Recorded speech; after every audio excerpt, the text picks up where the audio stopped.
மே 1 உழைப்பாளர் தின நல்வாழ்த்துக்கள். இந்த நாள் எந்த ஒரு குடிபோதையும் இல்லாத ஒரு நாளாக நம்ம வாழ போகிறோம். என்னை தொடர்ந்து சப்போர்ட் பண்ணும் வகையில் இந்த வீடியோ முழுசாக பார்த்துட்டு கமெண்ட் பண்ணுங்கள். இந்த நாள் குடிபோதை இல்லாத 11வது நாள் ஆரம்பிச்சிருச்சு.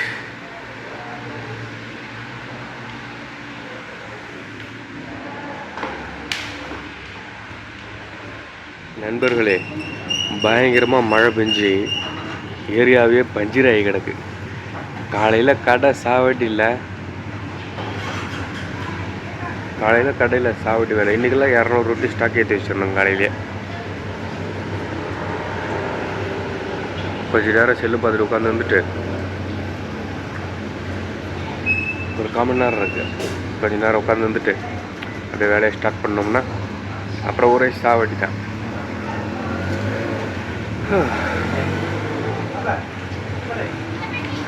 அனைவருக்கும் இனிய உழைப்பாளர் தின நல்வாழ்த்துக்கள்.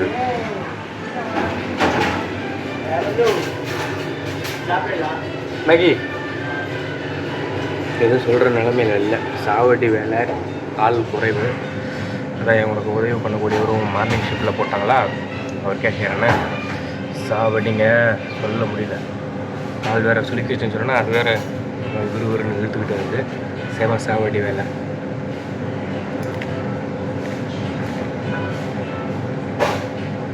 இன்றைக்கி 200 ரொட்டி போட்டுவிடு. இன்றைக்கி 3 மணி வரைக்குமே சாவடி. 3 மணி 4:36 ஆச்சு. ரொம்ப கஷ்டமாக போய்ட்டுருக்கு. கூட வேலை செய்கிறவங்களும் கொஞ்சம் செட் ஆகாமல் தான் போயிட்டுருக்கு. பார்ப்போம்.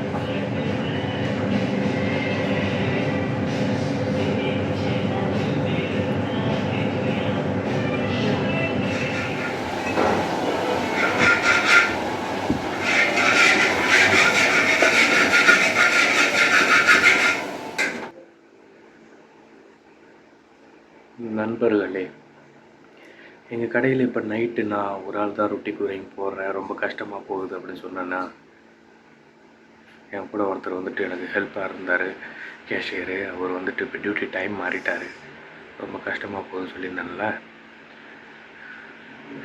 இப்போது வேலை செய்யக்கூடிய, இப்போ நான் ஒரு மாஸ்டர், என் சப்ளையரில் என்கிட்ட ஆர்டர் சொன்னாங்கன்னா நான் ரெடி பண்ணி தருவேன். இப்போ இந்த சப்ளையர்களுக்குள்ள ஒரு பொறாமையை, இவனுக்கு நம்மளோட சம்பளம் அதிகம் அப்படிங்கிற எனக்கு. ஏன்னா நான் ஒரு மாஸ்டர், இது அவங்களுக்கு அவங்க ஒரு சப்ளையர். ஆனால் அவங்களுக்குள்ள இவரு வந்துட்டு சம்பளம் அதிகமாக வாங்குறான், இவன் நம்மளோட அதிகமான சம்பளம், இவனுக்கு வந்துட்டு உதவி பண்ணக்கூடாது, இவனுக்கு வந்துட்டு உதவி கிடையாது, அது அவங்களோட வேலை.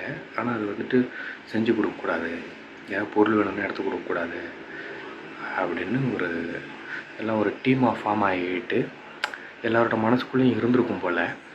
இப்போ எனக்கு வந்துட்டு கேஷியர் வந்துட்டு என் பக்கத்தில் இல்லாதனால, அந்த அண்ணன் இல்லாதனால, இப்போ இந்த சப்ளையர்கள்லாம் ஒரு மாதிரி வீம்பா தெரியுறாங்க. இப்போ நான் கோரிங் போட்டுக்கிட்டு இருக்கும்போது ரொட்டி ஆர்டர் வந்தால் அவங்க வந்து ரொட்டி வேற ஆள் வந்து போடுறதில்ல. வேறு ஒரு பையன் இருக்கான், ஒரு சின்ன பையன். அவன் உள்ளே வந்தாலும் அவனை திட்டுறாங்க மற்ற சப்ளையர். அவர் போட்டுக்குவார், அவருக்கு எவ்வளோ சம்பளம் தெரியுமான்னு சும்மா விளையாட்டாக ஜாலியாக பேசுகிற மாதிரியே பேசிடுறாங்க.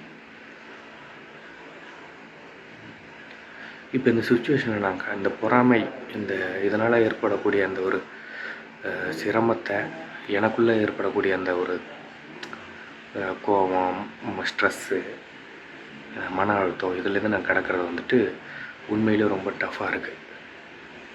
கொஞ்சம் கூட லாஜிக் இல்லை. இது ஒரு பொறாமை. அவங்க இடத்துல நானும் இருந்திருக்கேன் ஒரு நேரத்தில். அங்கேருந்து தான் நான் ஒரு மாஸ்டராக வந்திருக்கிறேன். அங்கேயே இருந்து பொறாமையிலே கருகிட்டு இல்லை. நான் என்னோடய கடின உழைப்பு, என்னோடய இன்ட்ரெஸ்ட் எல்லாம் காமிச்சு, என்னோடய உழைப்பை அதை நோக்கி என்னோடய எண்ணம் எல்லாமே நம்ம மாஸ்டர் ஆகணும், வேலை பண்ணணுன்ற அந்த ஒரு வெறி. இது மாதிரி ரெஸ்ட்டுக்கு ரூமுக்கு வந்தேன்னா துண்டு வெளியே காயப்பட்டு வந்துட்டேன். என்னோடய துண்டை வச்சு நான் வீசி ட்ரைனிங் ஆனேன். தூங்க மாட்டேன். என் மைண்டுக்குள்ளே ஃபுல்லாக ரொட்டின்னு ஓடிட்டே இருந்துச்சு. வெறி பிடிச்சி 2 மாதத்தில் ரொட்டி மாஸ்டர், 3ஆவது மாதத்தில் நான் ரொட்டி மாஸ்டர் ஆகிட்டேன். 8ஆவது மாதத்தில் எங்கள் கடையிலேயே பெரிய ரொட்டி மாஸ்டர் நான். அதை 2 வருஷம் தக்க வச்சுருந்தேன். அந்த கடையிலேருந்து ஊருக்கு போய்ட்டு வந்தேன்.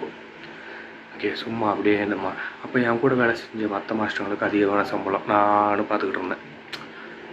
அப்படியே பார்த்துட்டே இருந்திருந்தோம் அப்படின்னா நம்ம பொறாமப்பட்டு அவங்கள எதுவுமே பண்ண முடியாது.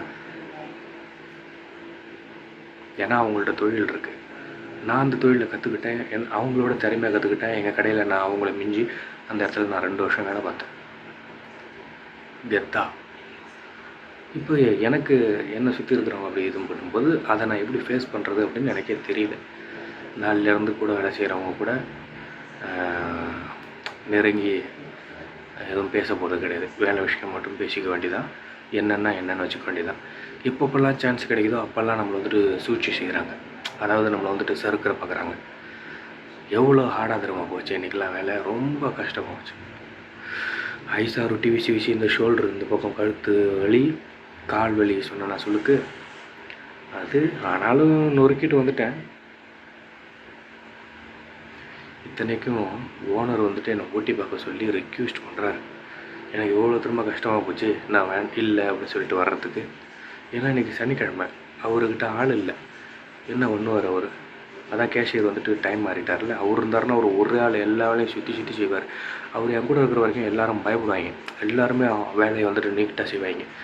எல்லாருமே வந்துட்டு அவங்க வேலையை அவன் செய்வான். அவர் என் பக்கத்துலேயே ரொட்டி போட்டுட்ருப்பார். அப்போது எனக்கு ஒரு பாதுகாப்புமாக இருந்துச்சு. எனக்கு அப்படியே நிம்மதியாக இருந்துச்சு வேலை செய்கிறதுக்கு, எந்த ஒரு டிஸ்டர்பன்ஸும் இல்லாமல். இப்போ இவர் இல்லாததுனால எல்லாரோட அந்த பொறாமை, அந்த ஒரு எண்ணங்களுக்கு வந்துட்டு நான் வந்துட்டு பலியாகிறேன்.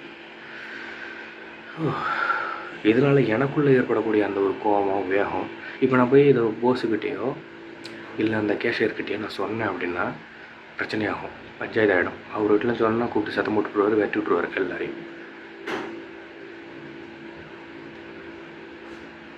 ஆனால் இது ஒரு பொறாமை தானே, அவங்க மனசில் இருக்கும் தானே. இப்போ இவங்கள்ட்ட நான் சொல்லி அதை கம்ப்ளைண்ட் பண்ணி பிரச்சனை ஆக்கினாலும் அவங்க மனசில் இருக்கிறது தானே அது. அப்போ நம்ம எப்படி அதுக்கேற்ற மாதிரி நான் மாறிக்கணும் அப்படி சொல்லி நான் முடிவு பண்ணணும். ஓகே, நம்மளால் மாற்றிக்க முடியும். நம்மளை சுற்றி இருக்கிறவங்கள நம்மளால் மாற்ற முடியுமோ முடியாதோ தெரியாது. மேக்ஸிமம் அது முடியாது. நம்மளால் மாற்றிக்க முடியும். என்ன நான் மாற்றிக்கணும், இல்லைன்னா மாற்றிக்கிறேன். இனிமேல் என் வேலை என்னமோ அதை மட்டும் போகிறேன், வேலையை செய்கிறேன், வரேன். என் வேலைக்கு ஏதாவது இடையூறு, ரொம்ப ஸ்ட்ரெஸ்ஸு தாங்க முடியல, ஏதாவது பொருளெல்லாம் எடுத்து தர மாட்டாங்க, உதவி செய்ய மாட்டேங்கிறாங்க. உதவி கிடையாது, அவங்களோட வேலை செய்ய மாட்டாங்கன்னும் போது மேல் இடத்துல தெரிவிப்போம். முடிஞ்ச வரைக்கும் இனிமேல் நாம் அந்த கடையில் தனியாள் அப்படிங்கிற மாதிரி தான் போகணும். அவங்களும் தமிழ் ஆளுங்க தான், நானும் தமிழ் ஆளுங்க தான். அவங்களும் ஊர்லேருந்து சம்பாதிக்க தான் வந்திருக்காங்க, நானும் ஊர்லேருந்து சம்பாதிக்க தான் வந்திருக்கேன். ஆனால் நான் வேறு வேலை செய்கிறேன், அவங்க எல்லாரும் ஒரு வேலை செய்கிறாங்க அப்படின்ற ஒரு வேறுபாடு. நம்ம தமிழர்கள் எப்பயுமே நம்மளை வந்துட்டு இந்த சாதி ரீதியாக, மத ரீதியாக அப்படி தான் நம்மளை அப்படியே வேறுபடுத்தியே தான் பார்த்துக்குறோமே தவிர நம்ம ஆளுங்க அப்படின்ற மாதிரியே பார்த்துக்கிறது இல்லை. இதே இந்த கடையில் ஒரு 10 பங்களாதேஷ்காரங்க வேலை செஞ்சாரன்னு வச்சுக்கோங்க, ஒரு 5 பேர், அப்போ தெரியும் அவங்களுக்கு அருமை. புரியுது அவங்களுக்கு. அவங்கெல்லாம் ஒரு டீமாக இருந்தாங்கன்னா அப்போ நம்மெல்லாம் ஒரே ஆள் அப்படின்னு நம்மெல்லாம் ஒரே இதாக ஆவாங்க. புரியுது அவங்களுக்கு. நம்ம எப்பயுமே ஒத்துமையாக இருக்கணும். சரி பரவாயில்ல, இப்படிப்பட்ட சுச்சுவேஷன்லேயும் நம்ம சர்வே ஆகும். இதுவும் ஒரு அனுபவம் தான். ரொம்ப கஷ்டமாக போச்சு வேலை. என்னை ஓனர் ஓட்டி பார்க்க சொன்னார். இன்றைக்கி சனிக்கிழமைன்னு சொல்லி மென்ஷன் பண்ணியும் சொல்லி சொன்னார். எனக்கு ரொம்ப சங்கடமாக இருக்குது. இப்போ வீட்டுக்கு ரூமுக்கு வந்து நான் இது போலலாம் எங்கேயுமே வேலையை பயந்து வந்ததெல்லாம் கிடையாது. என்னால் முடியல. இவ்வளோ மெடிசன்ஸ் சாப்பிட்டுக்கிட்டு இருக்கேன். இது ஃபுல்லாக மெடிசன்ஸு, இருமல் டானிக்கு மெடிசன்ஸ் தான் எல்லாமே மாத்திரை. ஒரு நாள் கூட நிம்மதியாக தூங்கலை. இந்த மாத்திரைலாம் தூங்கினா தான் செயல்படும், அப்போ தான் நீ சரியாவ அப்படின்னு சொல்கிறாங்க. தூங்கணும். காலில் தைலம் போடுறதுக்கு தைலம் இல்லை சொல்லுறதுக்கு. அதனால் தூங்கணும்னு சொல்லிட்டு வந்திருக்கிறேன். அப்படி ஏதாவது நேற்று மாதிரி பிரச்சனையாக ரொம்பலாம் ஆர்டர் வந்துச்சு, ரொம்ப கஷ்டமாக வந்துட்டாங்கன்னா நேற்று மாதிரி ஒரு ஃபோன் மட்டும் பண்ணுங்கள். நேற்று ஒரு நேரில் வந்து கூப்பிட்டாரு. நேற்று வீடியோ பார்த்து உங்களுக்கு தெரியும். ஒரு ஃபோன் மட்டும் பண்ணுங்கள், நான் உடனே வந்துடுறேன் அப்படின்ட்டுருக்கேன். அதோடு எனக்கே ரொம்ப சங்கடமாக போச்சு. முதல்ல இவ்வளோ தூரம் ரிக்வெஸ்ட் பண்ணி கேட்டோம், நம்ம வந்துட்டோமே அப்படின்னு சொல்லி. இப்போ எனக்கு தூக்கம் வராது, கஷ்டமாக இருக்கும் மனசு. ஆனால் இவங்க பூரா கூட வேலை செய்கிறவங்க பூரா நம்மளை ரொம்ப வேலை வாங்கி வேலை கொடுக்குறாங்க நம்மளுக்கு. நான் கோரியும் போடுறேன்னா கோரியும் மட்டும்தான் போடுவாங்க, ரொட்டி போடுறவங்க ரொட்டி மட்டும் தான் போடுவாங்க. இதில் ஆர்டர் இல்லைன்னா தான் அங்கே போய் ரொட்டி போடுவாங்க. புரியுது அவங்களுக்கு. ஃப்ரீயாக இருக்கும்போது தான் ரொட்டி போடுவாங்க, அதுக்கு வேறு ஆள் வரணும். ஒரு சின்ன பையன் ஒருத்தன் வீடியோவில் கூட பார்த்துருப்பீங்க, ஒரு பர்மா தம்பி. அந்த தம்பி வந்தாலும் மற்றவங்க விட மாட்டுறாங்க. சும்மா ஜாலியாக பேசுகிற மாதிரியே பேசிடுறாங்க. அவருக்கு எவ்வளோ சம்பளம் தெரியுமா?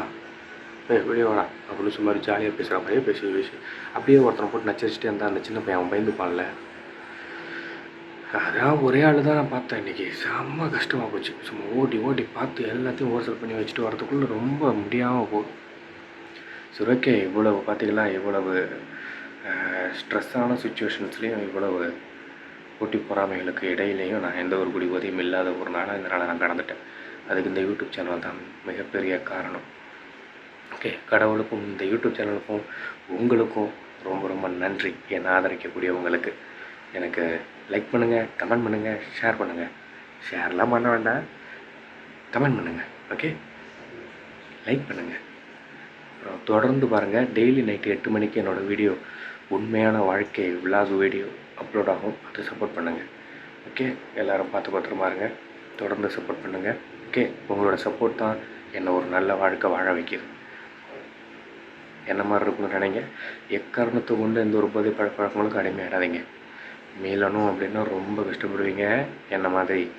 ஓகே, இந்த நாள் எந்த ஒரு குடிபோதையும் இல்லாத ஒரு நாளாக 11வது நாளாக நான் கடந்துட்டேன். ரொம்ப சந்தோஷமாக இருக்குது. ரொம்ப நன்றி உங்கள் எல்லாருக்கும். ஓகே, உங்கள் எல்லாருக்கும். மீண்டும் சந்திப்போம் நாளைக்கு. பார்த்து பத்திரமா இருங்க.